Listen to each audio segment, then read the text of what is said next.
Градоначалникот на општина Газибаба Бобан Стевковски информираше дека денес официјално е потпишан меморандум за соработка помеѓу општина Газибаба и Филозофскиот факултет при Универзитетот Свети Кирил и Методи во Скопје. Оваа соработка представува значаен чекор кон поврзување на локалната самоуправа со академската заедница и отвора нови можности за заеднички проекти, истражувања и практична настава за студентите, истакнува Стевковски. Студентите од Филозофскиот факултет ќе имаат шанса за практична примена на знаењата во различни сектори на општината, додека општината ќе добие стручна поддршка во образованието, урбаното планирање, младинските прашања и социјалната политика, велат од локалната самоуправа. Голема благодарност до раководството и професорите од Филозофскиот факултет за нивната отвореност и подготвеност за заедничка работа, додаде Стевковски на социјалните мрежи.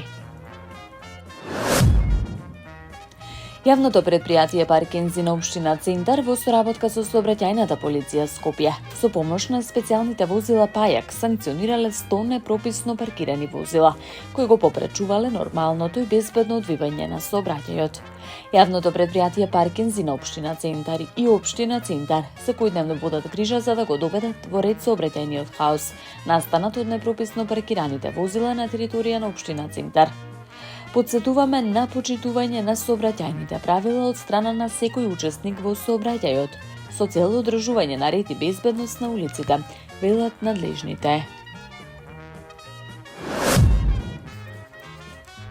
Ракометниот клуб Алкалоид денеска повторно се огласи по синокешниот циркус кој во салата Борис Трајковски го приреди грчкиот противник АЕК, откако не излезе на теренот да го одигра финалето во Европскиот куп на ЕХФ. Алкалоид уште еднаш им се заблагодарува на сите присутни што им дале безрезервна поддршка и што во голем број дошле во спортската сала Борис Трајковски. Од клубот изразуваат жалење што надпреварот не се одигра затоа што гостинскиот состав не сакал да излезе на теренот и спортски да се бори за пехарот од ова надпреварување, но на навивачите ќе им ги вратат парите за купените билети. Вашите билети купени онлайн ќе бидат рефундирани во период од 15 работни дена. Средствата ќе ги добиете директно на вашата сметка преку која сте ги купиле билетите. Билетите што се купени од продажно место ќе можат да бидат рефундирани од местото на купување со приложување на соодветната фискална сметка и на билетот, информираат од клубот. Уште еднаш оттаму се заблагодаруваат за континуираната поддршка и трпение. Се надеваме дека заедно ќе славиме нови успеси во иднина, порача од ракометниот клуб Алкалоид.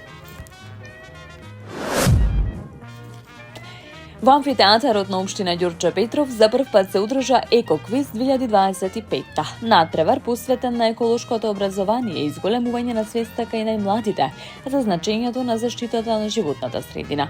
Настанот се одржа во амфитеатарот на општинската зграда и обедини представници од сите 6 основни училишта од општината. Надпреварот помина во позитивен дух со многу енергија, знаење и тимска работа од страна на учениците, кои се надпреваруваат во повеќе категории, поврзани со екологија и одржлив развој. Како што истакна организаторите, квизот не е само надпревар, туку и важна порака дека младите се клучни носители на еколошките промени. Победници на првото издание беа учениците од Основното општинско училиште Димитар Поп Ѓоргиев Беровски, кои ќе добијат ново екоигралиште изработено од природен дрвен материјал. Игралиштето ќе биде поставено во училишниот двор како дополнителна мотивација за развивање на еколошката култура уште од најмали нозе. На секој учесник му беше доделен екомедал, изработен од еколошки и природен материјал, како символично признание за учество и покажано знаење. Градоначалникот на општина Ѓорче Петров Александар Стојковски во своето обраќање изјави: со вакви настани не само што ја едуцираме младината, туку градиме општество со поголема еколошка свест. Горди сме што нашите ученици покажуваат знаење, ентузијазам и вистинска грижа за природата. Ова е чекор напред кон позелена и поодговорна иднина. Општина Ѓорче Петров ќе продолжи да поддржува вакви и слични едукативни иницијативи со цел создавање одговорни, свесни, еколошки ориентирани генерации, велат од локалната самоуправа. Во насока на проектот изградба на фекална канализација во населбата Илинден во местноста Викана Плац се продолжи со градба на фекална канализација на најнискиот и најкритичниот дел од населеното место Илинден и зафаќање на куќите кои најчесто беа поплавувани при појава на врнежливи денови, информираат од општината. Со градежните активности на терен ќе се изведе линија на фекална канализација во должина од 400 метри. Ќе се постават 15 ревизиони шахти, како и дополнително ќе се изгради нов препумпен уред преку кој оваа мрежа ќе се поврзе со веќе изградената фекална канализација за населбата Илинден. Местност Викана Плац која е во должина од 4200 метри. Велат од општината. Увид на лице место изврши првиот човек на општина Илинден, градоначалникот Александар Ѓорѓиевски. На тековните градежни работи посочи дека со реализација на ваквите активности, конечно после долг период жителите од влезот на населеното место Илинден ќе добијат систем за фекална канализација, со што ќе се реши нивниот голем проблем со постојаните поплавувања на нивните дворови и објекти. Таму е Скопје, град мој љубав лише, што ми расуте сни. Вечно